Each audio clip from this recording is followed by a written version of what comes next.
Hey guys, Game Off the Grid here. And you are watching Captain Algebra. Dig it!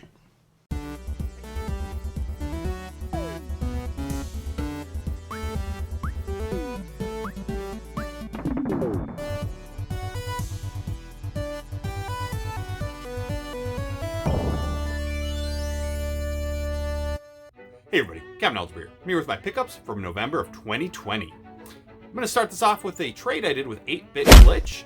So he saw my last Video Games Monthly unboxing that I had gotten Caveman Games, which was a double, and mentioned he needed it. So I sent him a picture of all my other doubles of games, and there's another game he wanted, so I sent those. He sent me his doubles, and picked some out, and this is what he sent me. Both for the Xbox, both complete in box. So first we got Madagascar. So I know licensed games aren't always considered great, but this was a game I didn't have, and obviously being a father of 2 young kids, they're going to want to play video games soon, and I got to have some child-friendly games as well, other than, you know, the Contra games. I can't have them playing Contra games all the time. But this one's interesting. It's just an action platformer, action-adventure type game. We go around as all the different characters, Melman, Gloria, Alex, and Marty. You also get a chance to work with the penguins at some point, and it's just fun. They all have their different moves they can do. It's a collect-a-thon. You got to collect these coins and stuff. Nothing great, but something I didn't have the collection. And the one I was really excited for, Burnout Revenge. I gotta love the Burnout games. They are so much fun. This one's all about getting revenge on your rivals and stuff, so that's really cool. Obviously, got your races, it's got your crashes. It's just so much fun. If you haven't played the Burnout series, I highly suggest you do. They are great games. So last month you saw that I got Wwf Superstars on the Game Boy, and I liked it so much that I had to get the sequel. So we got Wwf Superstars 2. So very similar to the first game. It's a pretty easy wrestling game. No special moves, but they did add more moves than was in the original game. They added a tag team match, and they added a cage match, which is pretty cool. They also added some new characters, including the Undertaker and the Mountie, and obviously being a big Undertaker fan, he's the guy I had to play with. I already beat this game, had a lot of fun. Like I said, it's just as easy as the first game. I like how they added the more moves and stuff. I wish there could be some special moves, but it's solid for a Game Boy game. It is short. You can beat it in about 15 minutes, but it'd be kind of fun to go through with each character. Next, we'll go through some Xbox 360 games that I picked up. First one was a recommendation from Scott from Retro Rivals. So it was on their little podcast, Get to Know Gamer, a couple months ago, and he suggested Ninja Blade on the Xbox 360. And this is a really fun hack and slash. It also has a lot of QuickTime events, so if you're not a big fan of QuickTime events, it might not be for you. But it's kind of cool. If you mess up a QuickTime event, it just kind of rewinds and gives you another chance at it, which is nice, instead of having like to do the whole section over again, which can be annoying. So it's very forgiving there, because I know sometimes QuickTime events, especially if you're going from controller to controller, you can kind of forget which button is which. And that was happening to me when I was playing this, since I've been playing a lot of PlayStation. But it's really cool. It's from Software, so you know they're a good developer. And it's basically like there's this parasite that came and mutated a bunch of humans, and you're basically going to kick their ass. Really fun game, so thank you, Scott. Next one is from Goodwill. So I went there on a whim. Usually don't go there because I can't usually find much, but generally on Mondays they kind of restock their stuff, so it's when I find the best stuff. And I finally picked up Halo 4. So I am on record saying I do not like this game, but that's coming from the multiplayer standpoint. I used to play a ton of online multiplayer with Halo, specifically 3 and Reach. And then I played this one with my buddy because he picked it up, and I was just not a fan. I did not like how the players looked. I didn't like how things worked. I didn't like the controls. I don't know, it just seemed weird. The weapons didn't seem as good. And but I was playing the campaign to get capture footage for this, and that was really fun. So it's good to know that the campaign of Halo is still good. So now I got to go back and finish 2, 3, and then I can finally play 4 campaign-wise. And then we got a couple more Goodwill pickups. First one on the Wii, Ben 10, Protector of Earth. So I've always heard good things about the Ben 10 games, but I couldn't remember which ones I've heard, so picked this up for a couple bucks. And it's a beat 'em up, which is kind of cool that you can turn into multiple aliens, and they each have different power-ups to get you through the levels. It also is a collect-a-thon. You got to collect certain things and stuff. Really fun. I like it so far. Next on the Xbox, Black. This is probably one of my favorite first-person shooters of all time. I grew up with it on the PS2 and absolutely loved it. And so when I saw it on the So when I saw it on the Xbox, had to pick it up, even though it's just the Platinum Hits version. But it's such a fun game. It is a really cool first-person shooter. And so you are a black operative, and you'll obey no laws, no borders, anything like that. But then they're kind of talking to you afterwards about what happened, and you're kind of reliving the events. But really good shooter. And obviously we all know things look great on the Xbox. So if you don't have black, pick it up. And last one on the PS2, Grand Theft Auto Liberty City Stories. Big fan of the PS2 era Grand Theft Autos. 3, San Andreas and Vice City are great. Vice City is probably my favorite of all time.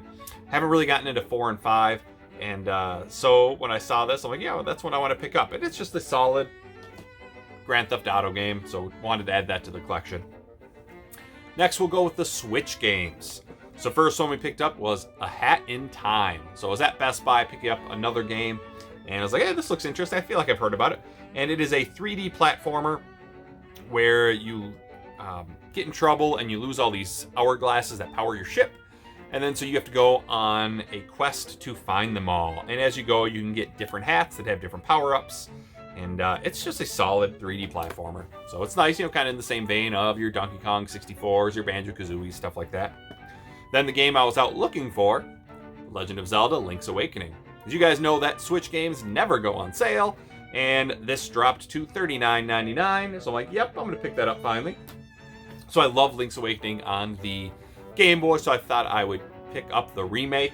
I didn't love the art style when they showed it originally, but it's growing on me. The one thing I do not like is the fuzziness around the edge. I know it's kind of make it seem like it's a dream, but it just really bothers me. I kind of wish it was just no fuzziness, but that's just me.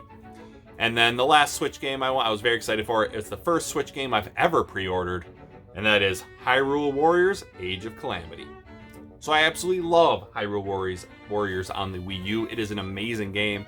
So when I saw the sequel come out, I'm like, yep, I gotta have it. And it's a lot of the same. Great combat, get to play different characters, great combos, great special moves, and it's just a blast. I've only played through the tutorial so far. I've talked to Megadan. He already beat it. He said he loved it. And so really looking forward to getting into that. And finally, what we're always waiting for, Captain's PS4 stack. And there is a lot here because of Black Friday deals. So Black Friday deals are kind of going on throughout the month of November, not just on Black Friday. And so I was constantly taking advantage of that. We're going to start out with the 4 VR games I got this month. First one, Batman Arkham VR. So I love the Arkham games. I love the VR, so I finally had to check this out. And you play as Batman, and it's kind of more of being a detective and using his gadgets to figure out what's going on so far from what I've played. I don't know if it gets into much like action and fighting people off, but it's pretty cool so far. I've heard it's kind of short. Then we picked up Budget Cuts. So I picked this up because I like games like Accounting Plus and stuff like that, and this seems similar. But basically, you're a robot, and you are being replaced one by one. And so it's a stealth VR game where you have to stop, can't get caught by the Sentinels as you're trying to escape and figure out how to survive. So pretty decent game so far. And we got Blood and Truth. This is a game I've wanted for a while. Chris Pico recommended it, and it's really cool. It's really immersive. So you're going through London as an elite special forces soldier, and you're on a super deadly mission, and you got criminals shooting at you from all over. You can take cover and peek out and shoot at them. But it's really cool. It's like you're right in the action, and I really like it so far. But then the VR game I've wanted the most, but I couldn't get it until I got the motion controllers that I got from Retro Mikey a couple months ago. And by far, this is the best VR game I've ever played. Iron Man VR. I played some great ones. Astrobot is fantastic. That Blood and Truth game is fantastic. But Iron Man VR makes you feel like you are Iron Man. It's amazing. I recommend you play this standing up because just how you have to place your hands and stuff, it actually feels like you are positioning yourself like Iron Man would. And you're shooting stuff out of the sky, you're flying. I was a little worried that I might get like motion sickness, but I wasn't. It's just a super awesome game. If you want a great VR experience, you gotta pick up Iron Man. Then, just the regular PS4 games. Again, pretty much all of these are Black Friday deals. We got Dragon Quest Heroes 2. So only got this because it was like $9.99. It is an action RPG versus a turn-based, which is what drew me to it. But it seems pretty fun. I like the story so far. I like the voice acting. Seems pretty solid. Now I got to get Dragon Quest Heroes 1, of course, because I can't play this one until I play the first one. but it seems alright so far. Another game that seemed interesting, Blair Witch. So this is basically kind of like a survival horror walking simulator almost. And so you're going out looking for a 9-year-old boy that is missing.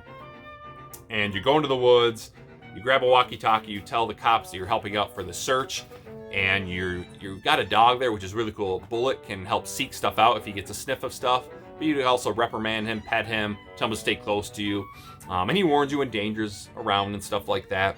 And you just find yourself getting deeper and deeper into the forest, then getting lost, and all of a sudden there's some weird things start happening, and you kind of figure out how to get out of the forest and survive. And so far, pretty solid game. I know Jason from Corpse Flood Gaming has already beaten it, and he said it was pretty solid, a pretty short game, and but I'm looking forward to trying it out. Next, we got Redout. So I picked this up because it was super cheap, and it looked a lot like F-Zero, and that's basically kind of like a modern F-Zero. You get to pick from multiple ships as you unlock stuff. And they all have different attributes, like some have grip better, some handle better, some are faster, some have faster acceleration, that kind of stuff. Some can take more hits. And basically you're just trying to race faster than everybody else. It's really, really fun. I'm enjoying it so far. Next we've got Little Hope. So I love the Dark Pictures anthology. I loved Until Dawn. Man of Medan looks awesome, and I haven't played it yet. And this is the second one in that Dark Pictures anthology.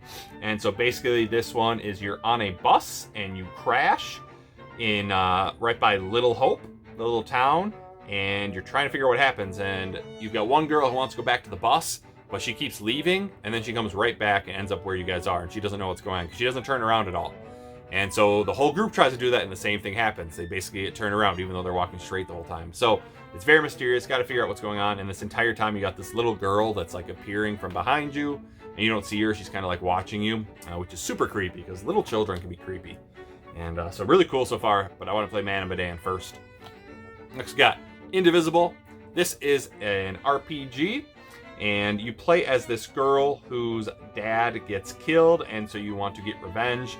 And all of a sudden, you meet these different people, but they like go into your head, and they're like almost in your consciousness. I think they call it the inner realm, and they join you, even though some of them, don't want to, but they're kind of forced to because they're stuck with you. They all have different moves. Some people can heal you and stuff. And what's cool is they each can attack whenever they get a chance. It's not necessarily turn-based. And I'm really liking it so far. The music and the graphics are great. Has some really fun battles, really fun mechanics, and excited to look into that a little more. Next we got Far Cry 5. So I've always heard good things about Far Cry series. I've got 3 on the 360. Now I got 5. I got to pick up the other ones. But it seems like a very solid open world, first-person shooter type stuff. So you've got this like cult that is taking over Hope County in Montana. And you're a rookie detective, and you go there trying to arrest somebody, and all hell breaks loose.